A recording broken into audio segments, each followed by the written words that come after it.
Nëse ti do të shkosh nga vendi A në vendin B, me një kal, supozojmë ke marrë një kal dhe do të shkosh në destinacionin B. Po rrugës të ndodh që kali ngordh. Çfarë do të bësh? Do të kthesh mbrapa se të ngordhi kali, apo do ta vazhdosh rrugën në këmbë edhe pse të ndodhi kjo gjë? Kjo bëhet pyetja më e rëndësishme e jetës tënde.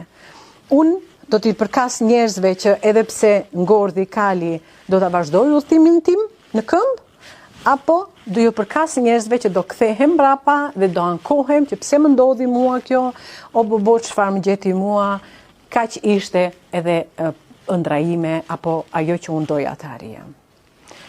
Është shumë e rëndësishme tek mënyra se si ne i shikojmë gjërat. Duam të shikojmë shanset tek çdo hap që hedhim, apo duam të shikojmë pengesat tek çdo hap që hedhim.